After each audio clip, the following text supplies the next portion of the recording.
Welcome to PJFM in Conversation. My name is Khoury. I am the managing editor at the Journal of Palestine Studies. Today, I have the absolute pleasure of speaking to Ameen Nayfeh, who is the director and writer of 200 Meters, which is screening in week 2 of the PJFM Film Festival. Ameen, it's an absolute pleasure to chat with you today. How are you doing? I'm fine, thank you very much. So I have a few kind of like more realistic questions just about the process of the film, but I would really like to spend the majority of the interview talking about, the film itself. So my first question is, can you talk to us a little bit about, your motivation behind making this movie?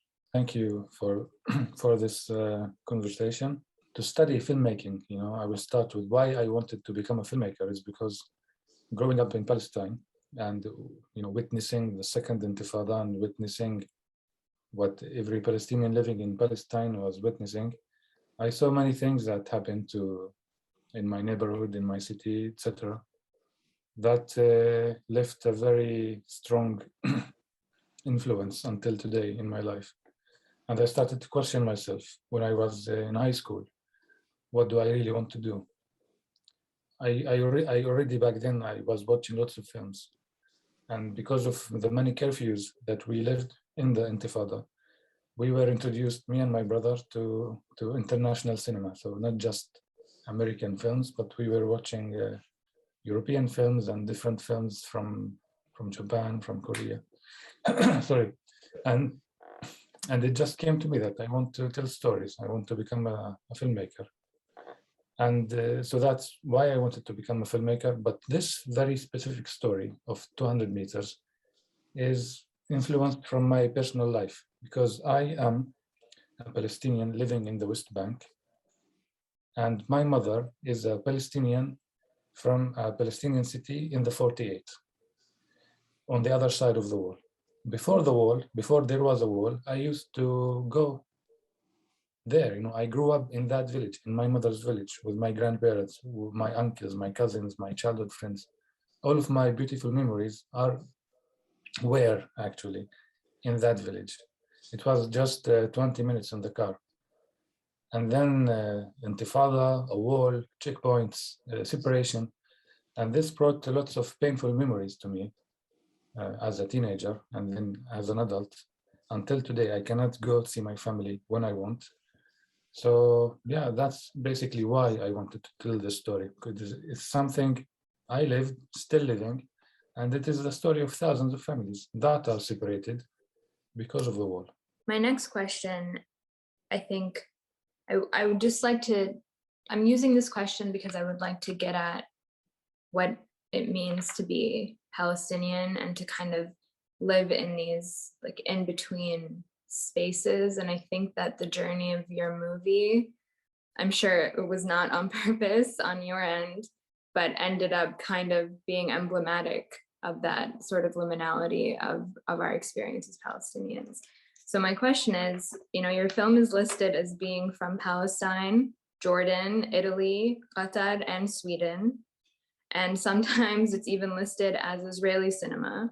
It was also Jordan's submission to the Oscars. So what I want to ask you is, for someone who isn't familiar with the situation, can you explain the dynamics at play here? So the reason I think you find so many countries as production countries for a very low budget film is because we don't have funds, like local funds. We don't have a national film fund in Palestine.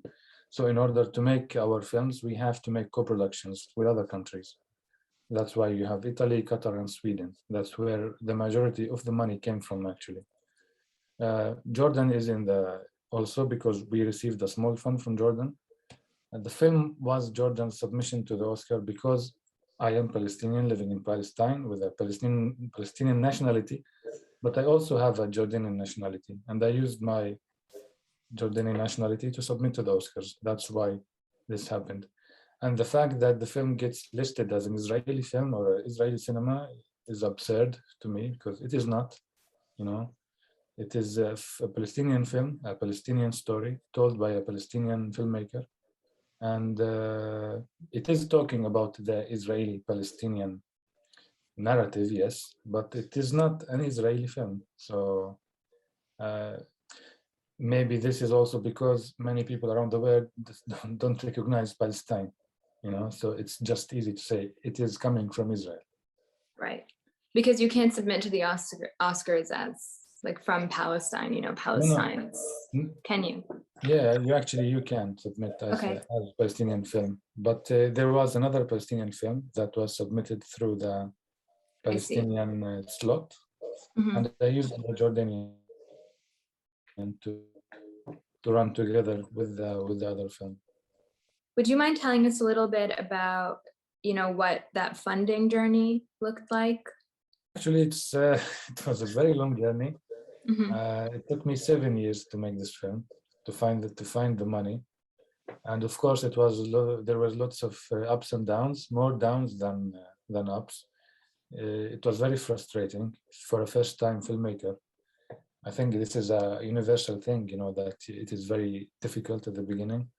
But for me, it was even more difficult because I am telling a story from Palestine, and also, you know, talking about the occupation, about the wall, and it's not a very attractive subject for many producers or for many funds, you know.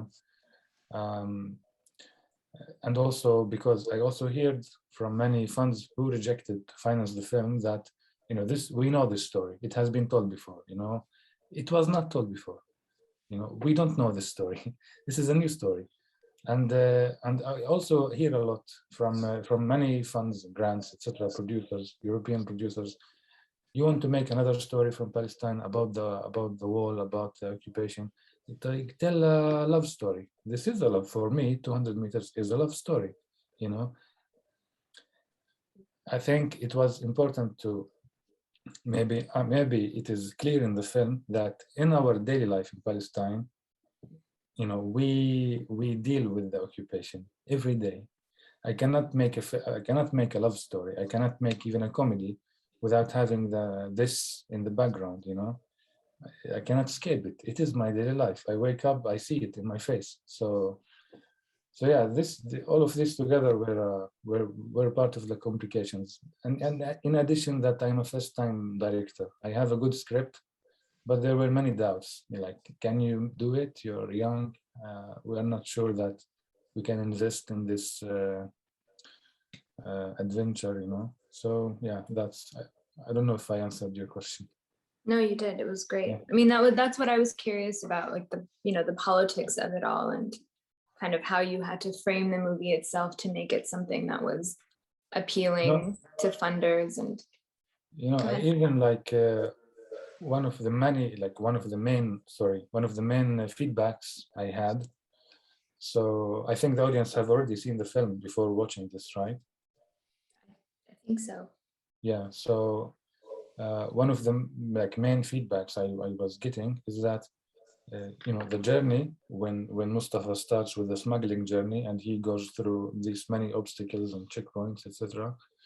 So the readers that used to tell me this is like very like well scripted, you know, this is too much to be true.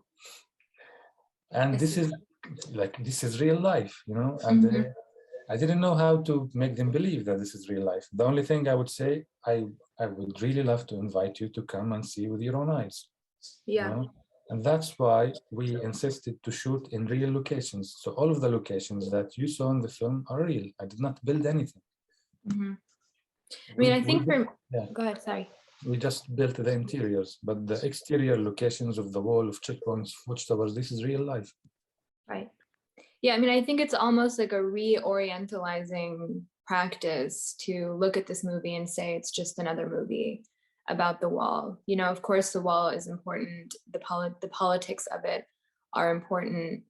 But for me, what stood out about the movie was the scenes in the vans where everybody was talking to each other and kind of reflecting on filmmaking, reflecting on, ideology versus pragmatism, the economy, family relationships. These are that is, like you said, that is a love story, that is a story about friendship. So if you, approach that and only see the wall, you're deciding not to see the love story. So before we get into the actual movie, can you tell us a little bit about the production process? You said you didn't build anything. I'm sure you get asked this a lot. Was it difficult to shoot certain scenes? Did you have to get permits? Those kinds of. So yeah, the production actually was a roller coaster. It was not easy at all. We had a small budget that allowed us to shoot for 22 days only. So it was a 22 days shooting, like days, and we shoot in 35 locations. And this is not, this is too much to cover in such a short time.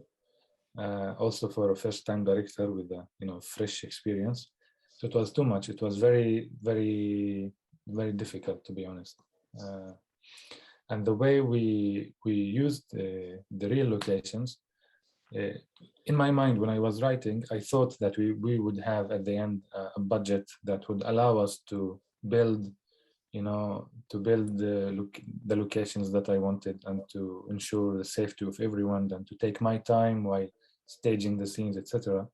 But we didn't, and we decided to use the real locations, which I'm very grateful that we did that, because it gave this value, this added value to the film, of authenticity.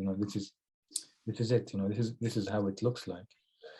And the way we shoot in these locations, we shot next to the big checkpoint where workers cross to the other side. We shot at two other main checkpoints, watchtowers, the wall, next to the wall. And of course, all of these locations are considered Area C, and which means they are under the control of the Israeli military. And getting a shooting permit there for a Palestinian film is not is not a thing. You cannot. It's not doable. Unless maybe, I don't know, unless you have an Israeli producer on board, but it was 100% Palestinian production. So yeah, we were filming there without permits actually. We just had a strong heart and we said we will do this, and but we had a good plan, because in a previous film, which we made as a test, a short film, which is now on Netflix, by the way. The Crossing. The Crossing, yes. Yeah. We made some mistakes, we were not paying attention, and we had some problems with the Israeli military. So that our shooting schedule got interrupted, and we could not shoot what we wanted. So when we came back to shoot 200 meters, we had a better plan. So we were in smaller numbers. We were fast. And if we had to take another take, so we take one take, we go away, we come back after 30 minutes, after 1 hour, so we don't bring attention to ourselves, Yeah. So this is how we worked in those locations. Okay. I mean, the movie is beautiful. It does not look like low budget at all. Thank you. It's gorgeous. So, okay, if you don't mind, maybe we can shift over to talking about the actual content of the movie. Yeah, of course. So my first question is about the main character, Mustafa. I wanted to ask, when you were writing this character, how did you build him? What do you take his values to be? And namely, can you talk to us about the fact that he rejects the Israeli ID and builds homes for Jewish Israelis at the same time? Yes, thank you for this very important question. So Mustafa is actually many friends who know me, they said we can see you clearly in Mustafa. So I'm the writer, so yeah, of course there is some parts of me in the character, but he is a middle class educated Palestinian who like many Palestinians, have no way of survival except working as a construction worker in Israel. You know, this is a fact that no one can deny, and this is coming also from my neighborhood. This is this is the people that I know, my cousins, my friends, my friends from school. I grew up in this environment. So yeah, the Mustafa is an acquaintance. You know, he's someone that I really know. And he's a like his character is many characters, you know, put in the mixer, and then it came as Mustafa. And the fact that he refused the Israeli ID is actually because, you know, before the wall, the wall is not 70 years old. The wall is 15 years old. It's very new. You know, I'm still young. You know, I remember when there was no wall. When I used to go to the sea, to Jerusalem, to my family, it was easy, you know. And for him, when he was married, when he was married, he didn't want to get the Israeli ID because he wants to keep his identity, you know. And he never thought that this situation will happen. No one thought such a thing would happen. Back then, before the war, his wife, a Palestinian with an Israeli citizenship, she could have passed him the Israeli nationality if he had applied. But today it's not possible. So she is blaming him that he had wasted a possibility in the past. Because today, with the laws that are today in the state of Israel, an Arab Palestinian, an Arab Israeli, a Palestinian living in Israel cannot pass their nationality to their spouse. It's not possible anymore. If the Why? spouse is from the West Bank. Yeah. And you said why? I'm asking the audience, why do you think that? Oh, yeah. Yeah. I thought it was, you know, interesting kind of the fight that Mustafa had with Kifa at the end of the movie. It was a little surprising to me because of the fact that he had rejected, he'd kind of taken this sort of, you know, ideological stance that was rooted in integrity and a deep sense of his identity. And at the end, he ends up advocating for this German Israeli woman and was angry at, you know, Kifa, who's a Palestinian, for you know, forcing them to stop at the side of the road, for getting in the way of seeing his son. So I was wondering if you could talk about that moment a little bit and what you were thinking about when you were writing it. Thank you. You're asking very good questions, actually. So about this moment, you know, I did not want to sound idealistic in writing my characters, as I was always trying my best. I think I succeeded. I hope I succeeded in this, to tell an authentic story, a real story, real people, real reactions. So Mustafa, as you saw before, he works on the Israeli side. You know, he deals with Israelis. He's like it is not something new to him. You know, he speaks Hebrew. He dealt with Israelis before. He must have been working there for so many years. So for him to deal with an Israeli again, it's not a huge thing.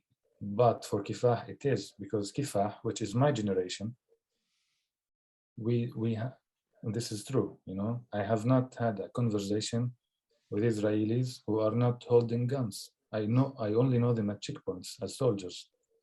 So, and this is, you know, we grew up in a ghetto. There was a wall, checkpoints, permanent checkpoints, flying checkpoints, invasions, arrests, etc. So for a young Palestinian like my age and younger, this is a typical reaction. And in fact, the story in my film is coming from a real life story. Okay. Yes. Yeah. So the film is about, for me, the film is about two crossings. The first is Mustafa's Crossing, and the second is Kifah's Crossing. And I really, I loved this sort of two movies happening at once. And I think that what I really liked about it was that one was a documentary and the other was fiction. We were watching, as the audience, we were watching a fictional film. And in that film, a documentary was being made. But through that fiction, we saw how unrealistic and staged the documentary was. So I was wondering if you could talk a little bit about that, the sort of two films in one. Yeah, actually, the idea of having a documentary being made during the journey, as I said before, it came from a real story that I happen to know of a German filmmaker traveling with a Palestinian filmmaker, saying that he was German, and at the end, the Palestinian finds that the German was an Israeli. So I was always very fascinated of this story, and I was thinking of, because they made in the real life story, they made a film about smuggling. So I was thinking, like, can I use this story within my 200 meters journey? And I was, trying here and here, and it came into my I became very attached to this story because of the character of the German filmmaker. There were so many layers that I found very interesting to play with, being a foreigner, and asking all these questions. Because there were many things that I wanted to talk about that a Palestinian would not ask another Palestinian. Is this a settlement? He knows it's a settlement, They know what is this, what is that. So I needed someone to be asking those questions to clarify for international audience what these things were. So hence I needed a foreign character. And the fact of how her acceptance in the group kept on changing based on what they knew about her background. Is she German? Is she Palestinian? Is she Israeli? Is she Jewish? So I found this also very, very interesting to explore. I mean, I thought it was interesting, near the end when Mustafa says, like, we almost died because of your movie. Was that deliberate? Was there kind of a critique of filmmaking in the film? Even, when Kifah says to her, did you come to film poor Palestinian lives? Yeah, this is a critique. It is a critique, to me also, not just, I'm also criticizing myself, and not just filmmakers who come to Palestine to make documentaries, but maybe also around the world, because I don't want to make a judgment, but many filmmakers try to use stories to, we tell stories of people and then nothing, like, it does not really change anything for their reality. It's just then creates a career for the filmmakers, and that's it. And this is why Kifah says, yeah, you're coming to do this and to show that you are humanizing with the Palestinians, etc. So it is a critique, actually. Right. Because she could have just traveled there. Why did she have to be making a film? Why was there kind of a productive aspect to her time in Palestine? So I thought that was very, very beautiful and very well done. And that brings me into my next question, which is, with movies like this, we talk a lot about what we want the international audience to know, what we want people to see about Palestine, what we want them to understand. What do you think that these movies do for us and as Palestinians? And also, have you screened this film in Palestine, and what has that been like for you? So the film is, I'm very happy. It's traveling around the world, still traveling. We have a distribution in so many countries, and it is still traveling to many festivals. So it has screened from South Korea to Mexico. It's really very happy with the spread. and it was screened in Palestine. Of course, I was worried, because the Palestinian audience are the most critical of Palestinian films. But I was very happy with the reaction, really. When I was writing the film, I really wanted to make a film that is appealing to an international audience and also to the Palestinian audience, that they would see a story that they would appreciate, and that I wouldn't say enjoy, but that they will get, into the story, to follow, to know what will happen, just to make it a bit more of a, I wouldn't call it an entertainment, but sort of, like a real film experience. And but I was very happy with the screenings. I went to many, and the feedback was very, very, very good. Actually, I received a message on Facebook from a known novelist in Ramallah. He's not a novelist. He's a writer, and he sent me that I heard about your film for a while, and I went with a group of friends to watch it when it came out. I was not really interested because seeing the poster and reading about it, about the war, it's not something that I want to watch. I went and I knew that I would leave after 10 minutes. But then as the film started and I started to see something different, it's a different approach into Palestinian cinema. Like as if, it's a documentary, but it's not. And people are real, the locations are real, everything is. And when the journey started with the smuggling, he said, I saw my friends, this is the stories that I hear every day. This is has not been told before, and this is the feedback I received from many people. And even there were Palestinian intellectuals who went to see the movie twice. I was surprised, but I'm very happy to have had this feedback from the Palestinian audience. Your film has played at several Jewish film festivals. So I was curious, what have you noticed the response to be from Jewish Americans? And do you think that it's, important to screen this film in the Jewish American community? Yeah, thank you. Of course, I think it is important to show my film to the Jewish American community because it is, I want my film to be seen by everyone.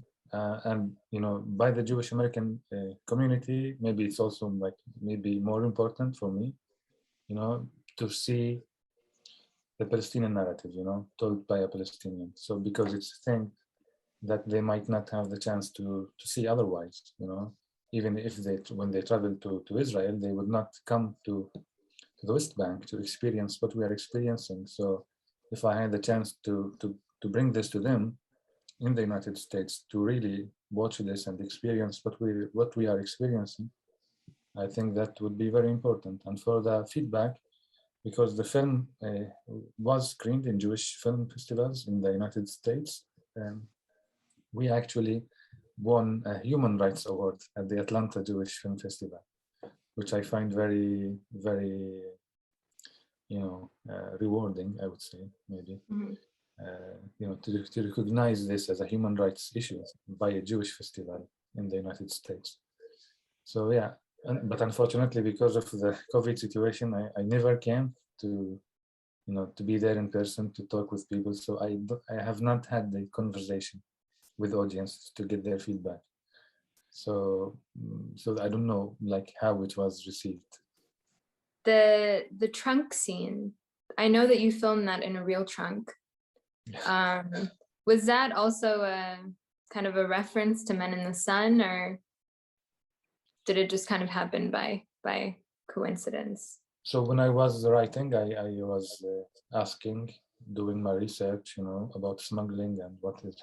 I did it, of course. I went because it is a thing that a Palestinian would do, to smuggle himself or herself.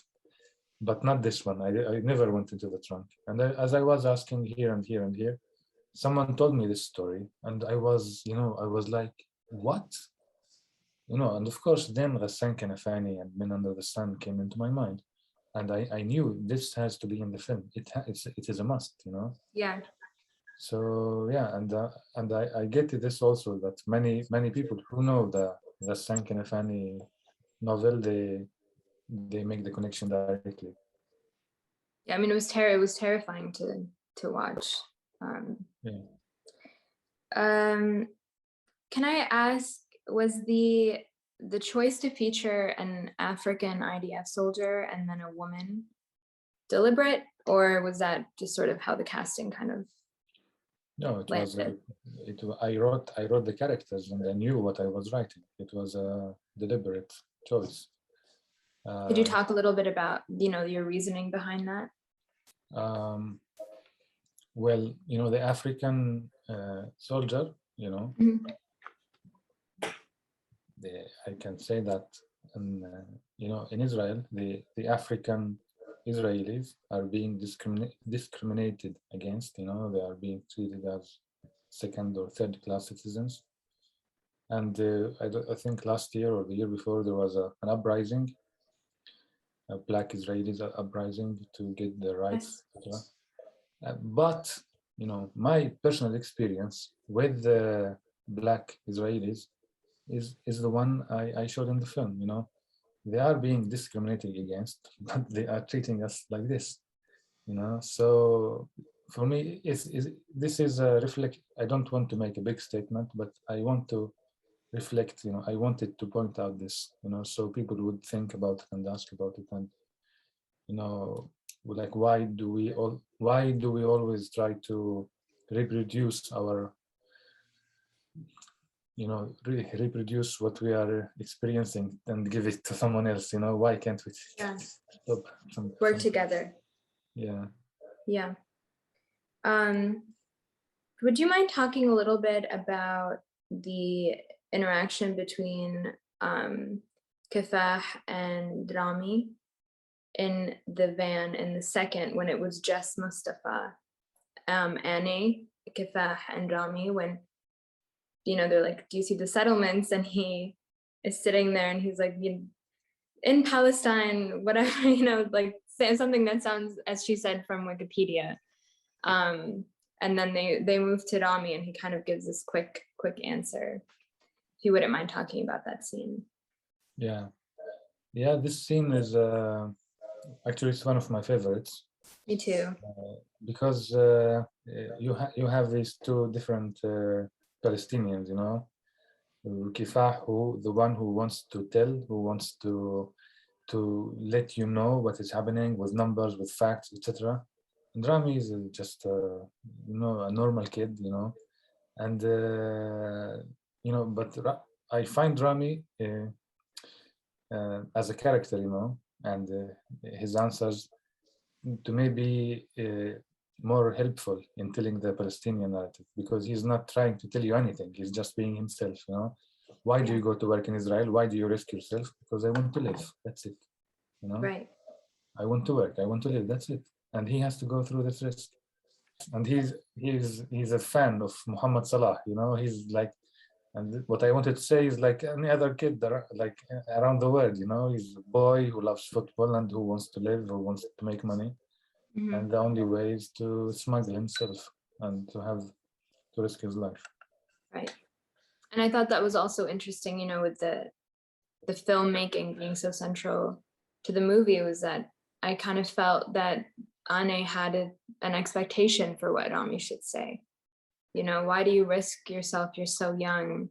And he just gave the most standard answer, because I need to work to live, which, and that was a 2-second clip, that won't make a whole movie. Okay, I think this will be my last question, if that's all right. I saw in one of your interviews, someone asked you what do you see for your future moving forward? And you said that I want to make movies about other things, that I don't want to just be known as a Palestinian filmmaker, but as an Arab filmmaker. And I was wondering if you could maybe tell me a little bit more about that, and what you foresee, what that means to you to be an Arab filmmaker. Well, what I mean by that is that for me, the Arab, collective memory, troubles, pain, etc., is something that I relate to. From Yemen to Morocco. For me, it's all important. It is something that I feel connected to, and I want to be part of telling those stories, because they mean a lot to me. And I would say also, like, growing up, living the second Intifada at the same parallel time, there was the American war in Iraq, which also left lots of scars in my heart. I was watching the news all the time because of what was happening in Palestine, and by default I was watching about what was happening in Iraq. And for me, and today Syria and Lebanon and Libya and Yemen and everywhere, for me this is all connected, and I want to be I want to tell this, to become part of a collective of Arab filmmakers, artists, whatever, to work together to tell our stories as a nation, as Arabs. Yeah. Yeah. Thank you. I mean, I look forward to your future work and to seeing how that takes shape. And thank you so much for taking the time to talk to me today. This was so wonderful, and everybody should go see this movie. It was just amazing. Thank you. Thank you very much. Thank you.